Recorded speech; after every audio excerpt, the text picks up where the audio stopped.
I know that you'll go, my love, I'll think I'm yours. My dreams, like trees, I hope one day they'll grow, and I want to hold your hands when it is cold. Mulai ibadah kita akan tundukkan kepala, kita akan berdoa terlebih dahulu. Terima kasih Tuhan Yesus. Terima kasih Tuhan kalau pada saat sore hari ini kami datang ke hadapan-Mu Bapa, mengucap syukur dan terima kasih atas kebaikan dan kemurahan Tuhan berikan pada kami. Terima kasih Tuhan, saat sore hari ini Tuhan, kami menyerahkan semuanya ke dalam tangan Tuhan. Biarlah ibadah pada sore hari ini Tuhan Engkau perlengkapi dengan kuasa-Mu Tuhan Yesus. Kami menyerahkan seluruh jemaat-Mu Tuhan yang hadir pada saat sore hari ini Tuhan, kiranya Engkau urapi dengan urapan yang daripada-Mu Tuhan Yesus. Terima kasih Tuhan Yesus, saat sore hari ini Tuhan kami akan mulai ibadah ini Tuhan. Kiranya Tuhan Yesus senantiasa memberikan kami roh yang daripada-Mu Tuhan. Biarlah Roh Kudus senantiasa melindungi kami semua. Biarlah kami senantiasa untuk memuliakan nama-Mu Tuhan. Terima kasih Tuhan Yesus. Kami siap untuk memuliakan nama-Mu Tuhan. Kami serahkan doa ini hanya di dalam nama Tuhan Yesus Kristus, Juru Selamat kami yang hidup. Kami sudah berdoa dan mengucap syukur. Haleluya. Amin. Sore saudara-saudaraku, mari kita akan menyenangkan hati Tuhan, memuji Tuhan untuk kemuliaan nama Tuhan. Tuhan memberikan kita kehidupan, kemurahan, dan harapan bagi hidup kita. Mari kita sambut dengan pujian Kau hiasi kehidupanku.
Yesus, terima kasih Tuhan. Kami lebih lagi Tuhan akan memuji, memuliakan nama-Mu Tuhan dengan senantiasa Tuhan. Kami bersyukur, berterima kasih Tuhan atas segala berkat-Mu Tuhan Yesus. Segala puji hormat hanya bagi-Mu Tuhan. Kami siap untuk menyenangkan hati-Mu Tuhan. Haleluya, amin.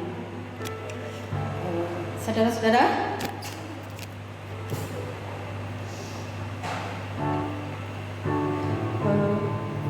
berkat di kehidupan kita tidak pernah lepas. Berkat selalu ada dan Tuhan juga memberkati anak cucu kita. Mari saudara saya undang untuk bangkit berdiri untuk bersorak-sorai memuji Tuhan.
Masih kuat berdiri saudara-saudara?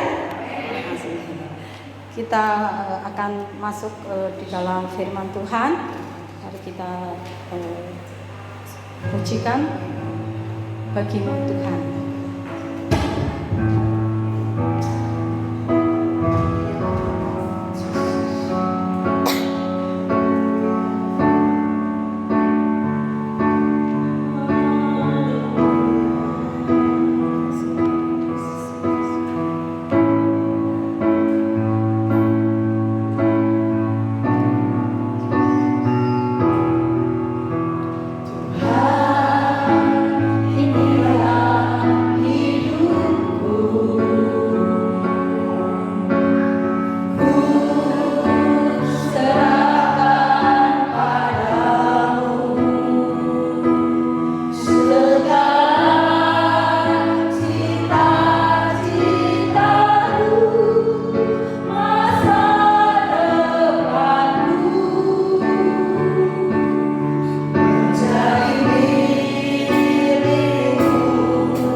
kesempatan yang indah sore hari ini Tuhan, kami bersama-sama datang menghadap Engkau dalam pujian, dalam penyembahan kami Tuhan.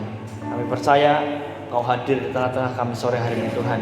Kami rindu Tuhan melawat hidup kami lebih jauh lagi sore hari ini Tuhan. Biar sebentar kami pulang, kami jadi pribadi yang lebih lagi dibaharui di dalam Engkau ya Tuhan. Terima kasih Tuhan, terima kasih Bapak. Mari Engkau kiranya bertahta atas seluruh hidup kami. Kalau sebentar kami akan dengarkan kebenaran-Mu diberitakan di tengah-tengah kami Tuhan. Mari berbicaralah bagi setiap kami melalui hamba-Mu yang terbatas ini Tuhan. Biarlah kiranya kuasa Roh Kudus yang boleh mengerjakan setiap perkataan firman Tuhan dalam setiap hati kami sore hari ini Tuhan. Agar firman-Mu ini boleh berkuasa untuk mengubah seluruh kehidupan kami. Karena kami percaya firman ini adalah Engkau sendiri. Firman yang kami dengar sebentar itu mengandung janji yang kekal bagi kehidupan kami, bagi masa depan, bagi keluarga kami ya Tuhan. Mari Tuhan, kiranya Engkau berbicara lebih jauh, sebab hati kami terbuka menerima. Kami siap ditegur Tuhan, kami siap diperbaiki, dan kami siap dituntun lebih jauh lagi dalam kebenaran-Mu ya Tuhan. Datanglah kerajaan-Mu di tempat ini, di hidup kami seperti di dalam surga. Di dalam nama Tuhan Yesus Kristus, Juru Selamat dan terang hidup kami terima firman-Mu. Haleluya. Amin.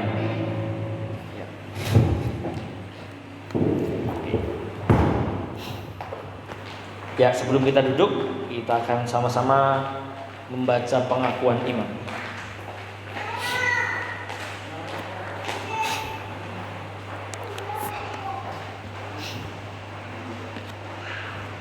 Oke, kita baca sama-sama 2, 3. Pengakuan iman. Kami jemaat Gereja Bethel Tabernakel Yesus Terang Dunia percaya 1. Bahwa hanya ada satu Allah yang ada sejak kekal dalam 3 pribadi, Allah Bapa, Allah Putra, dan Allah Roh Kudus. 2. Bahwa Alkitab adalah firman Allah yang diilhamkan, tidak bisa salah dan berwibawa. 3. Bahwa Yesus Kristus adalah Tuhan, dilahirkan oleh perawan Maria sebagai manusia, hidup tanpa dosa, pengganti orang berdosa, bangkit secara tubuh, naik ke surga, dan akan datang kembali ke bumi ini dalam kuasa dan kemuliaan. 4. Bahwa satu-satunya jalan keselamatan adalah melalui iman kepada Tuhan Yesus Kristus yang mendatangkan kelahiran baru. 5. Bahwa Roh Kudus adalah pribadi Allah yang menguduskan, yang memungkinkan orang beriman hidup kudus dengan jalan tinggal di dalam diri orang beriman dan memenuhi orang percaya. 6. Bahwa gereja adalah persekutuan orang-orang yang telah dipanggil untuk percaya kepada Tuhan Yesus Kristus dan dibaptiskan dalam nama Bapa, Anak, dan Roh Kudus, dan di dalam orang-orang yang percaya berbakti, bertumbuh dan melayani sesama manusia dengan Injil dan perbuatan baik. 7. Bahwa ada pengharapan yang bahagia pada saat kedatangan Kristus yang kedua, yang akan membangkitkan orang-orang beriman dari kematian untuk memasuki kehidupan yang kekal abadi. Amin. Puji Tuhan. Salam. Bapak Saudara, silakan duduk kembali. Wah, saudara ini memang pribadi-pribadi yang taat ya. Belum disuruh duduk, benar-benar nggak duduk. Dan satu lagi, sore hari ini baca pengakuan iman itu jumlah orangnya lebih sedikit, tapi kok lebih keras dari yang pagi ya? Apa karena ada Bu Jamal sama Bu Lestari? Suaranya lebih keras dari lebih banyak orang tadi pagi loh. Ya puji Tuhan. Ini kalau lomba keras-kerasan teriak merdeka di 17-an mungkin yang menang kalau grup yang sore ini. Ya puji Tuhan, saudara sekalian, sore hari ini kita akan kembali belajar kebenaran firman Tuhan. Ya, boleh dibuka. Ya, satu ayat yang kita baca terlebih dahulu sebelum kita lebih jauh belajar sore hari ini, Galatia pasal yang kelima ayat yang pertama. Coba kita buka sama-sama ayat ini. Galatia pasal yang kelima ayat yang pertama. Sudah ketemu semuanya? Oh belum, oke. Ya, di layar sudah ada, saudara bisa simak. Kalau belum ketemu, di depan sudah ada. Galatia pasal yang kelima ayat pertama. Ya, ini akan mengawali pembelajaran kita sore hari ini. Ya, sudah ketemu semuanya? Kita baca sama-sama 2, 3. Supaya kita sungguh-sungguh merdeka, Kristus telah memerdekakan kita. Karena itu berdirilah teguh dan jangan mau lagi dikenakan kuk perhambaan. Yang percaya firman Tuhan katakan amin. Ya, jadi ayat yang baru kita baca itu bilang begini. Supaya kita sungguh-sungguh merdeka, ya. Kalau dikatakan sungguh-sungguh merdeka, berarti ada yang tidak sungguh-sungguh merdeka, begitu ya. Makanya sore hari ini saudara sekalian, saya beri judul khotbahnya adalah, boleh dibuka? Lupa saya judulnya malah. Judulnya adalah terbelenggu dalam merdeka. Ya. Jadi terbelenggu dalam merdeka. Ayat tadi dalam Galatia pasal yang ke-5 ayat yang pertama tadi berkata supaya kita sungguh-sungguh merdeka, maka Kristus memerdekakan kita. Jadi kalau ada yang kalau dikatakan supaya sungguh-sungguh merdeka, berarti ada yang tidak sungguh-sungguh merdeka. Makanya saya beri judul di sini adalah terbelenggu dalam merdeka. Kenapa? Karena ada orang-orang yang sudah dalam kemerdekaan tapi masih hidup dalam belenggu. Ya, jadi saudara sekalian, kalau bicara soal kemerdekaan kita, kemerdekaan bangsa Indonesia, besok kita akan memperingati Hari Dirgahayu Republik Indonesia yang keberapa ya? 75 ya. Saya pura-pura nanya, tapi sebetulnya saya lupa gitu. Jadi kayak saya tahu tapi sebetulnya saudara yang kasih tahu. Jadi Dirgahayu yang ke-75 besok, saudara sekalian, ya. Kita sampai di 75 tahun dari sejak deklarasi kemerdekaan itu, saudara-saudara sekalian. Di sepanjang perjalanan anugerah kemerdekaan yang bangsa Indonesia sudah harusnya nikmati sampai dengan 75 tahun ini, ternyata masih banyak orang yang dibelenggu dalam situasi di mana Indonesia sebetulnya sudah merdeka. Ya, masih ada banyak orang yang terjajah di tengah-tengah kemerdekaan bangsa kita. Ya, orang-orang yang terjajah itu bukan hanya orang yang tertindas saja, tapi saudara sekalian, orang-orang yang terjajah oleh keinginan diri sendiri. Ya, nggak cukup dengan apa yang dipunya, lalu mulai korupsi, lalu mulai kerjakan dengan pekerjaan dengan cara-cara yang tidak halal, cari jalan-jalan pintas. Itu kan orang-orang yang sebetulnya terjajah dalam kemerdekaan. Ya, kenapa orang korupsi? Karena apa yang di depan mata, yang dimakan di depan meja, itu rasanya nggak cukup. Karena nggak cukup, mulai cari lagi. Karena cari susah, cari jalan pintas, cari jalan yang tidak betul, cari jalan yang lebih pendek supaya dapat apa yang menjadi pemenuhan buat kebutuhan. Nah, orang yang seperti ini itu kan sedang dijajah, sedang punya mental yang sebetulnya belum merdeka, tapi masih terjajah. Padahal situasinya sudah merdeka. Nah, jadi saudara sekalian, banyak orang yang sangat terjajah oleh keinginan diri, sehingga haus untuk cari keuntungan dimanapun, cari keuntungan dengan cara apapun. Nah, ini yang saya bilang, ada orang-orang yang tidak sungguh-sungguh merdeka. Kayaknya Galatia pasal 1 ayat yang kelima tadi dikasih wanti-wanti begitu, karena memang di dalam situasi kemerdekaan akan ada orang-orang yang tidak bisa benar-benar merdeka. Saudara sekalian, kehidupan kekristenan juga sama. Ya, saya dan saudara sekalian sekian lama mengiring Tuhan, kita tahu bahwa statusnya kita itu sudah dipanggil dari gelap kepada terang yang ajaib. Saya dan saudara sekalian tahu bahwa kita sudah diselamatkan dari maut kepada kehidupan. Sudah dibawa dari hukuman dikasih anugerah. Ya, sudah diapakan lagi? Sudah lunas dibayar dengan harga yang mahal. Kita semua tahu, sekian lama kita mengiring Tuhan, kita tahu bahwa kita sudah dimerdekakan oleh Kristus. Seperti ayat yang tadi kita baca. Tapi ternyata saudara sekalian, realita yang terjadi, banyak di antara kita, orang-orang Kristen ini, orang-orang percaya, justru masih dibelenggu, masih terbelenggu oleh keinginan-keinginan diri kita. Kayaknya berulang kali kan saya menyampaikan bahwa musuhnya kerajaan Allah itu bukan kerajaan iblis, tapi kerajaan diri. Kerajaan iblis sudah selesai dikalahkan di atas kayu salib.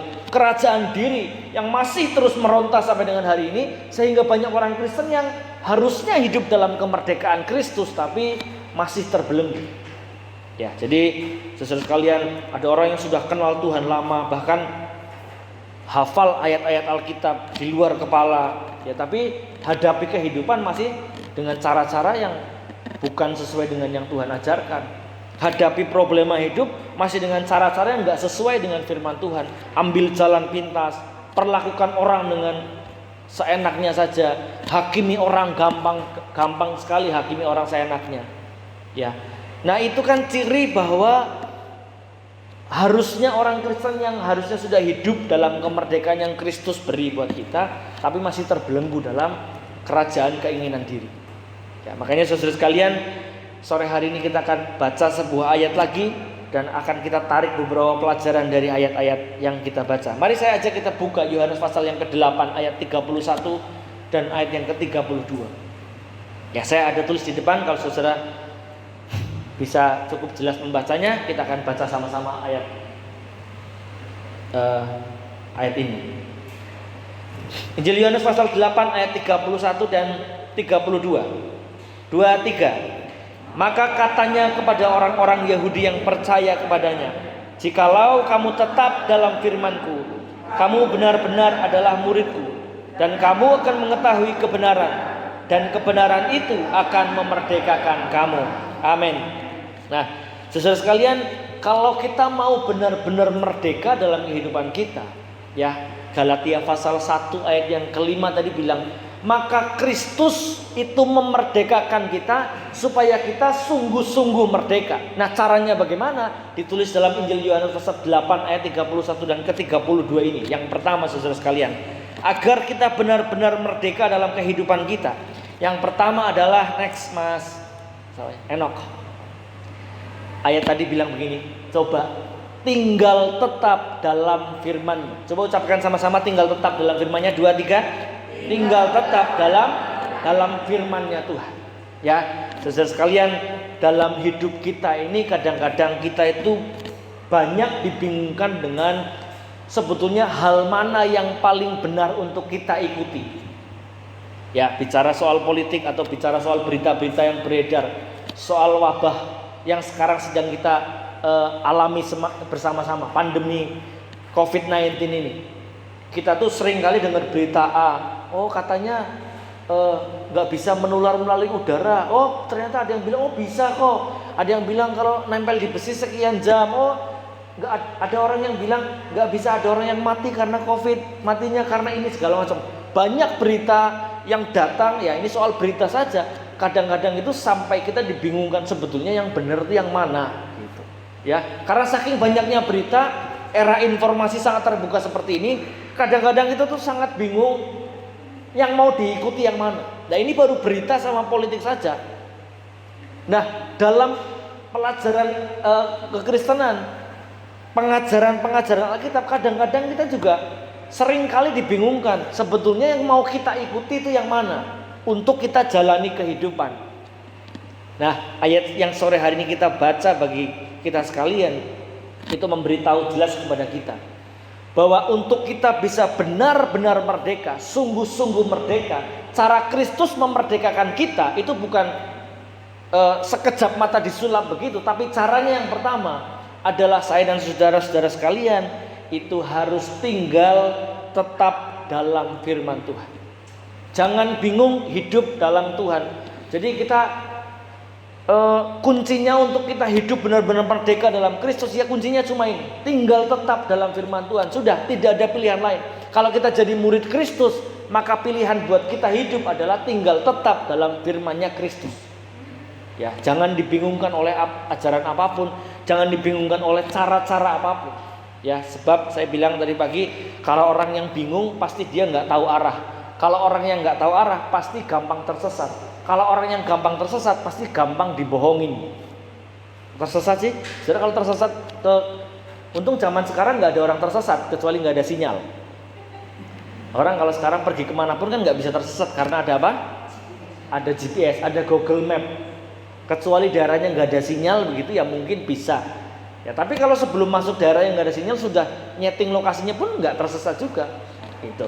Ya, nggak ada orang tersesat. Nah, saudara sekalian, orang yang nggak tahu arah, orang yang nggak tahu arah itu gampang tersesat. Orang yang tersesat gampang sekali dibohongi, gampang dikalahkan. Makanya kenapa orang gampang kalah? Karena tersesat. Kenapa orang tersesat? Karena nggak tahu arah. Kenapa orang nggak tahu arah? Karena bingung. Ya, orang bingung jadi nggak tahu arah, orang nggak tahu arah jadi disesatkan, orang disesatkan jadi kalah dalam kehidupan. Nah, jangan bingung dalam kehidupan. Kehidupan kita punya pegangan satu, dan ini Tuhan Yesus sendiri bilang bagi kita sekalian, kalau kita mau sungguh-sungguh merdeka dalam Tuhan, satu, tinggal tetap dalam firman. Ya, kata tetap yang dipakai dalam ayat ini menggunakan bahasa Yunani itu meno. Ya, Bu Jamal langsung menaikkan kepala, kok meno ya? Kan nama anak saya. Jadi ketika ayat ini nulis begini, jikalau kamu tetap dalam firmanku, kata tetap yang digunakan bahasa Yunani adalah meno. Meno itu punya arti yang pertama ini, saudara sekalian, bertekun, memegang erat atau memelihara. Jadi kalimatnya ketika ditulis tinggal tetap dalam firmanku, artinya adalah bertekunlah, peganglah erat, peliharalah firman Tuhan, walaupun kondisi membuat kita, memaksa kita dipaksa melepaskan firman Tuhan. Ya, jadi tetap bertekun, tetap pegang erat, tetap memelihara firman Tuhan, walaupun kondisi memaksa kita melepas firman Tuhan.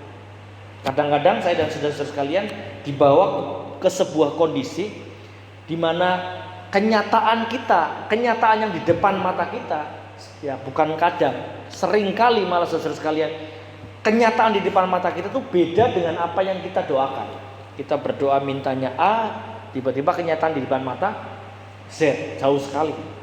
Saya berharap, saya berdoa, saya bergumul, Tuhan tuh pergumulan saya ini. Kalau pergumulan saya ini jawabannya harusnya ya inilah Tuhan. Kalau saya punya pergumulan tentang keuangan, saya butuh uang 1 juta, ya harapan saya, doa saya ya uang 1 juta. Itu harapan dan doa kita.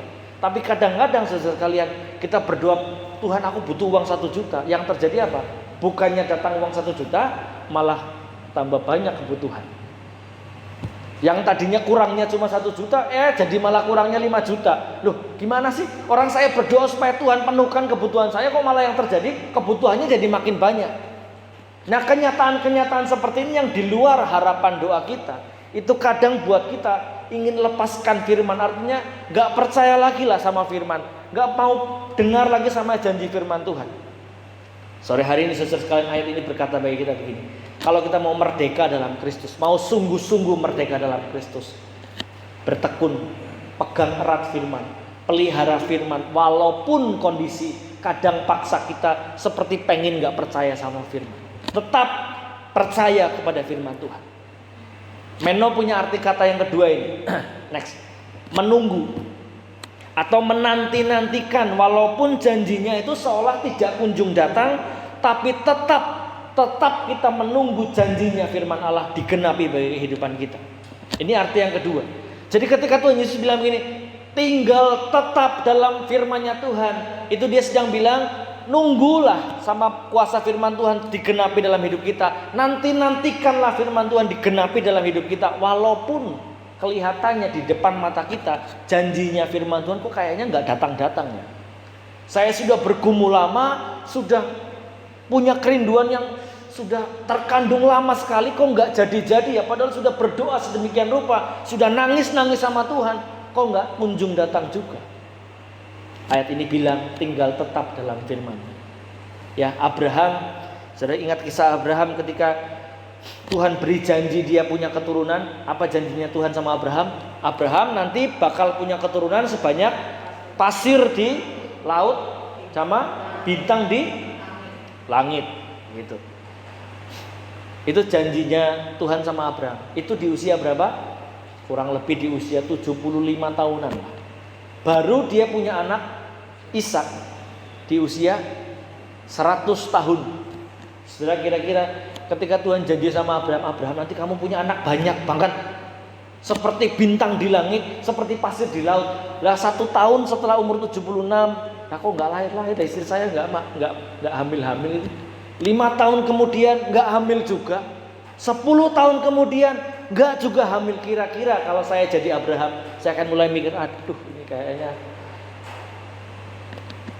kayak yang sudah-sudah, janji palsu, PHP ini kayaknya. Loh sudah 10 tahun loh, sudah 15 tahun berlalu, sudah 20 tahun berlalu, nggak kunjung datang juga janji Tuhan yang katanya bakal punya anak yang sebanyak pasir di laut.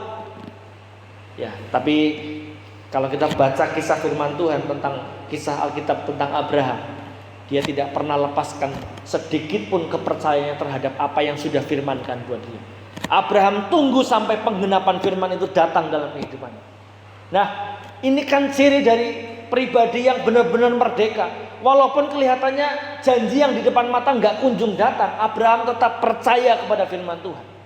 Kelihatannya kenyataannya nggak ada di depan mata, tapi Abraham tetap percaya. Ini ciri pribadi teladan bagi kita, teladan yang benar-benar dia dimerdekakan dalam Kristus. Karena apa? Dia tetap percaya kepada firman Tuhan. Seperti yang Tuhan Yesus bilang, tetap dalam firman-Nya Tuhan. Ya, jadi saudara-saudara sekalian, kalau hari-hari ini kita sedang menghadapi sesuatu, ya bukan cuma hari-hari lah, sudah bertahun-tahun kita bergumul untuk sesuatu. Bergumul untuk anak-anak kita, bergumul untuk pasangan kita, bergumul untuk masa depan keluarga kita, bergumul untuk usaha pekerjaan kita, apapun itulah. Kalaupun itu sepertinya tidak kunjung datang janji firman Tuhan buat kita, jangan pernah sekali-sekali melepaskan kepercayaan kita kepada firman. Karena pasti saudara sekalian, firman-Nya Tuhan itu punya karakter adalah selalu iya dan amin. Apa yang Tuhan sampaikan, apa yang Tuhan janjikan bagi kehidupan orang percaya pasti jadi. Dalam caranya dia, dalam waktunya dia, dalam kehendaknya dia. Jadi saudara sekalian, mari kita belajar jadi pribadi Kristus yang benar-benar dimerdekakan dalam Kristus. Ya, benar-benar merdeka, sungguh-sungguh merdeka. Sebuah ayat dalam Ulangan pasal 7 ayat yang ke-9. Next.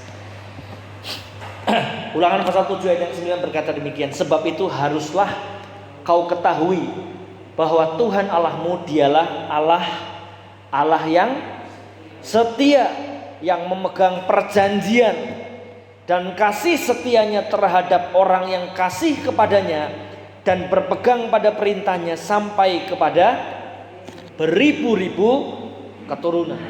Allah kita itu adalah Allah yang terkenal dengan Allah perjanjian. Makanya Alkitab kita itu kan perjanjian lama dan perjanjian baru, ya. Karena karakter Allah kita tuh, ayat ini bilang begini, dia itu setia terhadap apa yang sudah dia janjikan.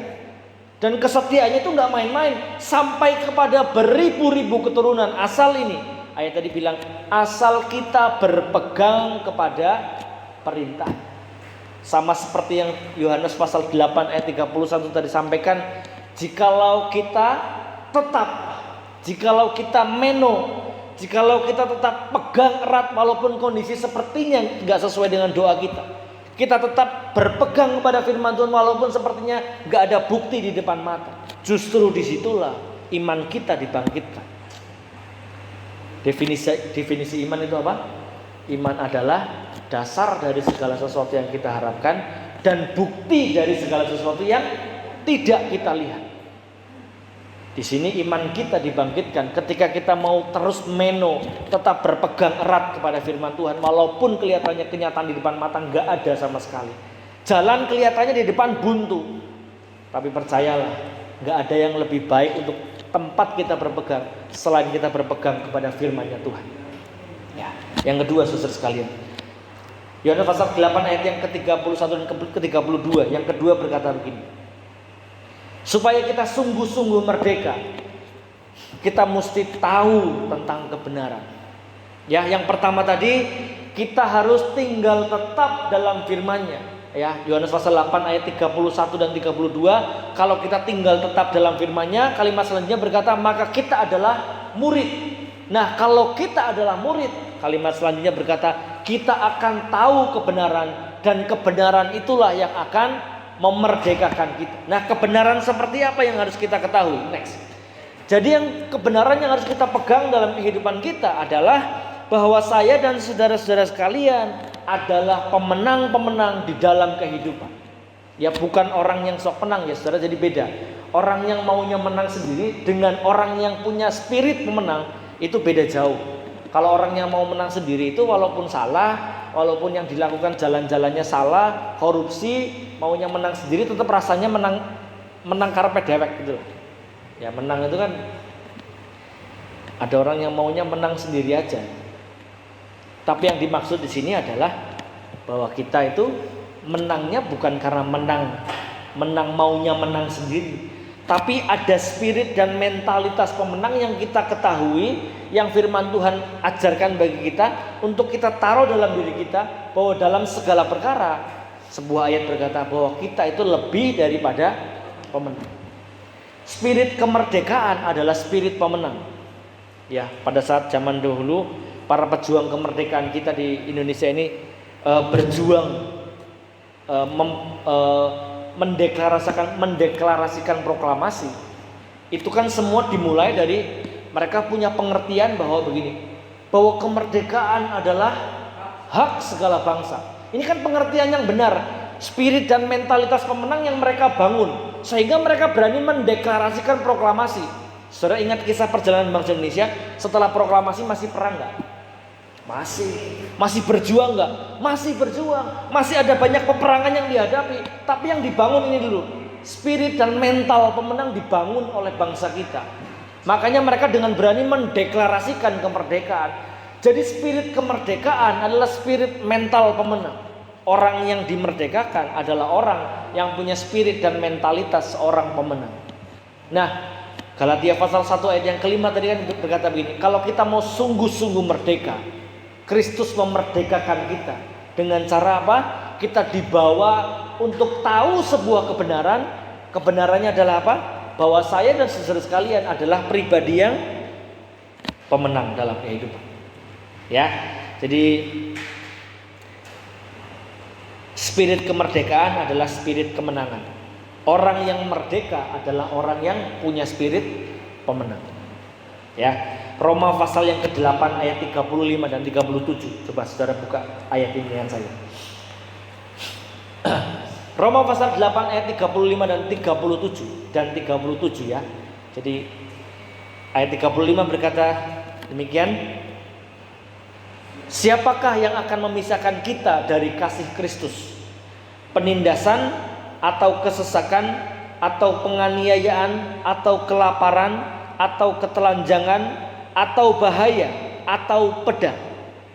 Tetapi dalam semuanya itu kita lebih daripada orang-orang yang menang oleh Dia yang telah mengasihi kita.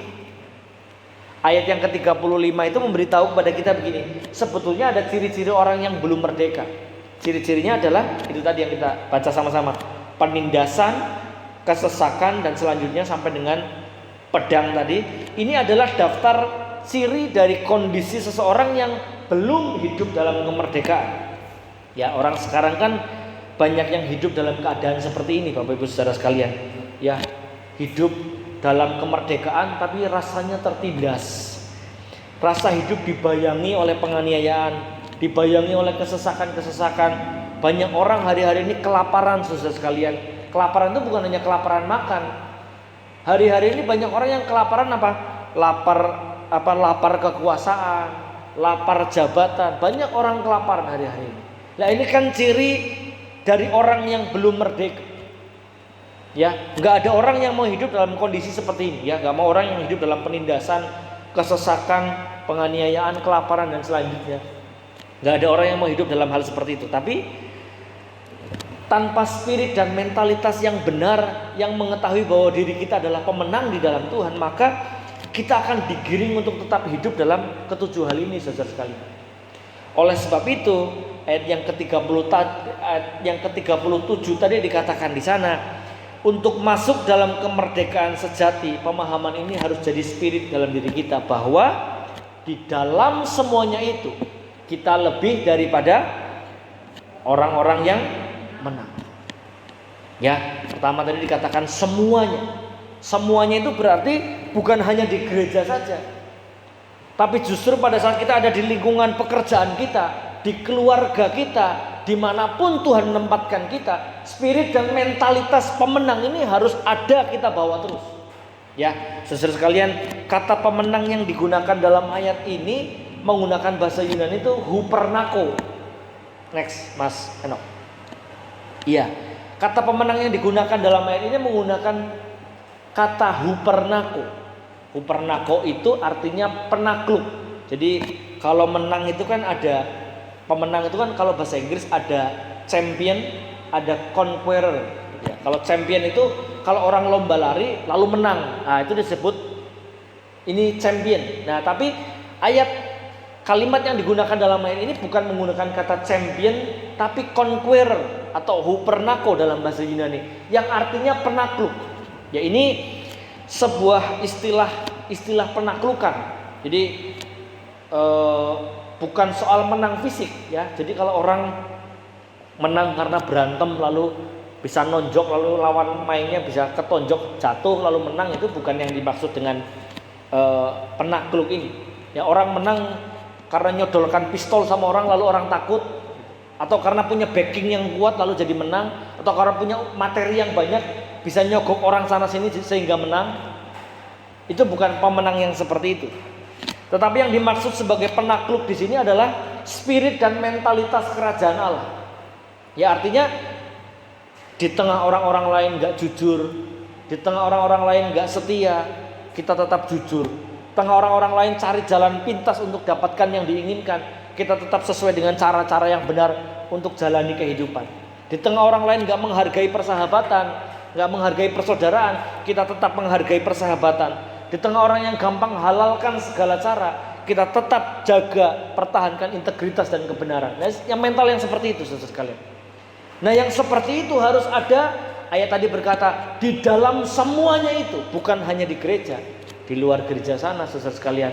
Ketika kita ada dalam lingkungan pekerjaan, di sekolah-sekolah, di tempat usaha kita, disitulah mentalitas dan spirit pemenang harus kita bangun betul, supaya kita sungguh-sungguh merdeka dalam Tuhan.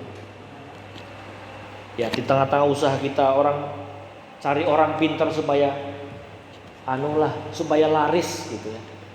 Tokonya dikasih apa, lapak tempat jualannya dikasih bacaan-bacaan begitu ya. Lalu di atas pintu dikasih taruh apalah supaya laris, lalu dikasih ini.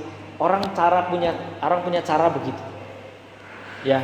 Lalu yang harus jadi pegangan bagi kita adalah spirit dan mentalitas kerajaan yang harus tetap kita jaga dalam kehidupan. Ya, saudara sekalian, ayat ini ditulis pada waktu itu. Background ayat Roma tadi yang ditulis ayat 35 dan 37 dari pasal 8 itu kan backgroundnya pada waktu itu kondisi jemaat di Roma itu sedang dalam kondisi yang sangat tertekan luar biasa. Ya, jadi pada waktu itu mereka sedang ditindas, jemaat Kristen di Roma sedang ditindas oleh seorang kaisar. Saudara-saudara kalau pernah dengar nama kaisar besar yang terkenal bengis, namanya Kaisar Nero. Sudah pernah dengar saudara Kaisar Nero? Saudara mungkin jarang dengar, tapi kalau anjing namanya Nero banyak. Karena saking bengisnya kaisar ini, Kaisar Nero, maka muncul sebuah pepatah begini. Kalau kamu punya anak, kasih nama Paulus. Tapi kalau kamu punya anjing, kasih nama Nero. Makanya di penjuru Indonesia ini banyak anjing itu kasih nama Nero. Karena saking bengisnya ini kaisar. Nah, orang-orang Kristen pada waktu itu, ya kaisar ini benar-benar orang psikopat lah. Ya psikopat tuh orang yang punya kelainan jiwa begitulah. Orang-orang Kristen itu dikumpulkan, mereka digiring untuk dikasih makan ke singa-singa lapar hidup-hidup, gak dibunuh dulu, kasih langsung makan sama singa-singa lapar. Ya, mereka singa-singanya gak kenal sama orang Kristen di zaman Roma. Kalau sama Daniel dulu udah kenal lah dulu, jadi gak dimakan. Dan sama orang Kristen di Roma gak kenal, jadi buat makan singa-singa lapar. Nah saudara sekalian, makanya saudara sekalian kondisi seperti itu akhirnya ayat ini muncul. siapakah yang akan memisahkan kita dari kasih Kristus? Penindasan, kesesakan, penganiayaan, bahaya atau pedang. Kondisi ini muncul di tengah-tengah jemaat Roma sedang ditindas luar biasa. Tapi ayat tadi memberitahu kepada kita, Rasul Paulus menasihati begini, tetapi dalam semuanya itu kita lebih daripada orang-orang yang menang. Makanya di Roma itu sekarang jadi pusat kekristenan, pusat terbesar kekristenan. Ya sekarang mungkin sudah banyak bergeser, tapi awal pusat kekristenan besar dimulai dari Roma.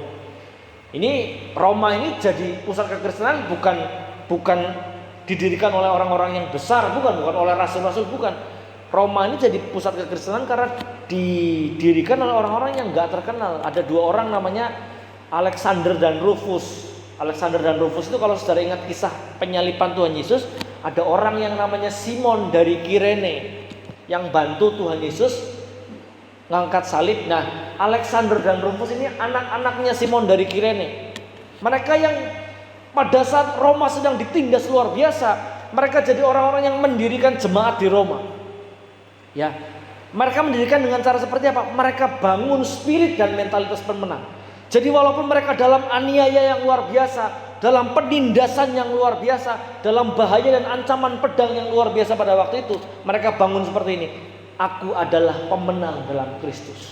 Biar mereka ditindas, tapi yang terjadi saudara sekalian, pada saat itu pertobatan besar-besaran terjadi di jalan-jalan Roma pada waktu itu. Ya, karena mental yang seperti ini yang dibangun. Nah, hal yang seperti ini saudara sekalian yang akan membuat kita sungguh-sungguh merdeka dalam Kristus. Walaupun kita ada aniaya dalam kehidupan, ada tantangan menghadang kita dalam hidup, tapi kalau kita punya spirit dan mentalitas pemenang, maka walaupun penganiayaan menghadang kita akan tetap bisa berkata, dalam semuanya itu saya lebih daripada pemenang. Ya, jadi ini yang harus jadi pegangan buat kehidupan kita, supaya kita benar-benar merdeka. Supaya kita sungguh-sungguh merdeka, Kristus telah memerdekakan kita dengan cara kita tinggal tetap dalam firman, dengan cara kita punya spirit dan mentalitas pemenang dalam kehidupan. Selamat menang dalam kehidupan. Tuhan Yesus memberkati. Mari kita bangkit berdiri bersama-sama dan kita akan menutup ibadah kita sore hari ini.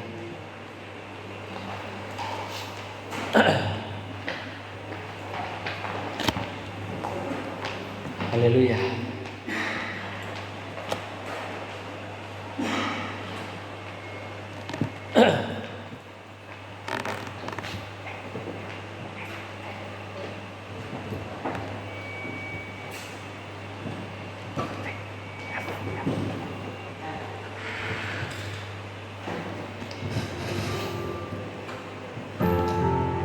Kaulah segalanya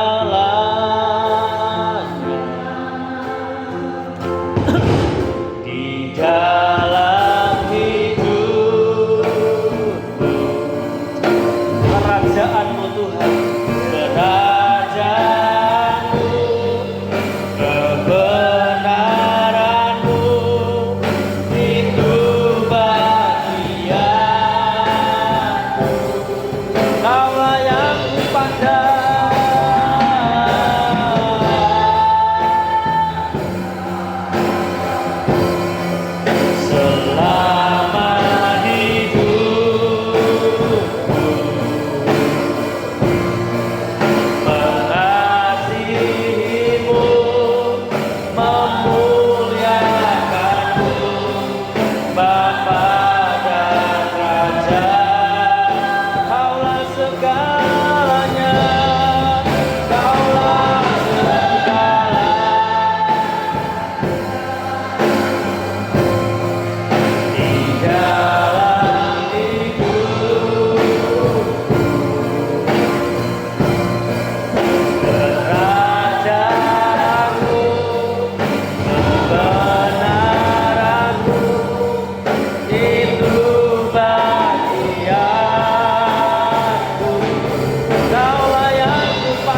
kasih Tuhan buat kebenaran firman-Mu sore hari ini.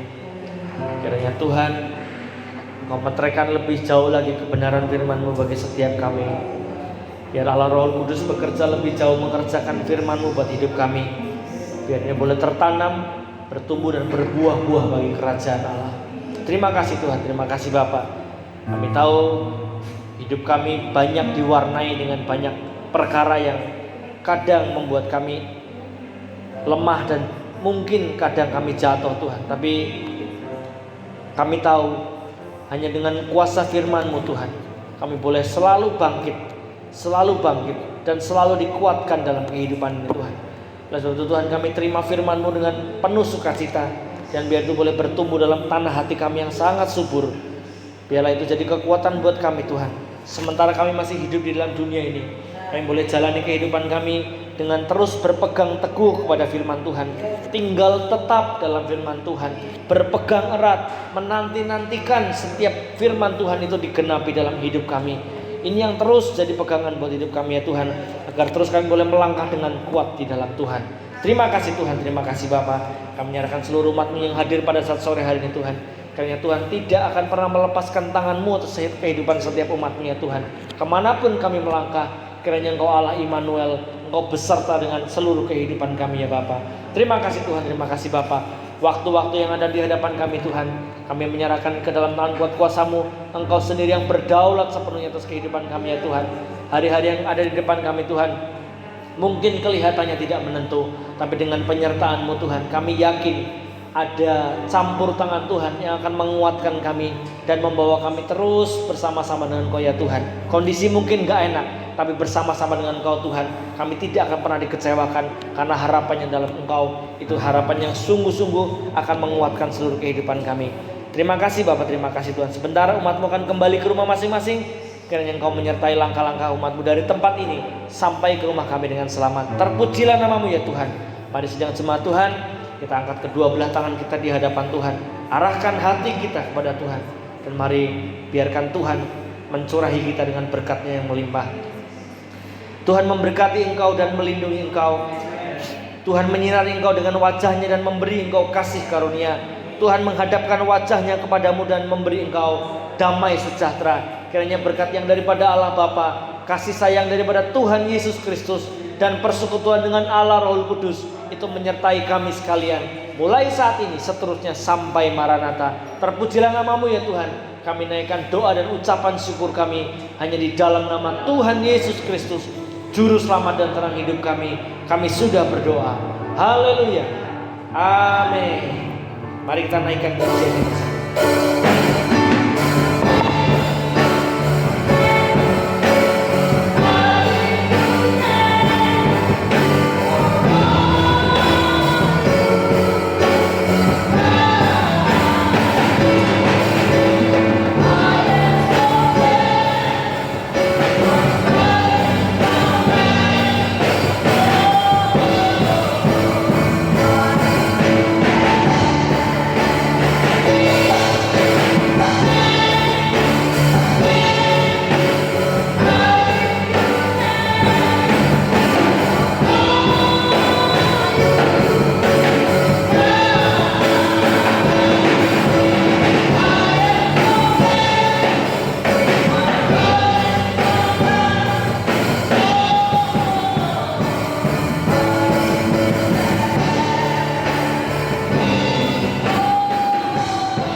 You go, my love, I'll think of yours like dreams, like dreams.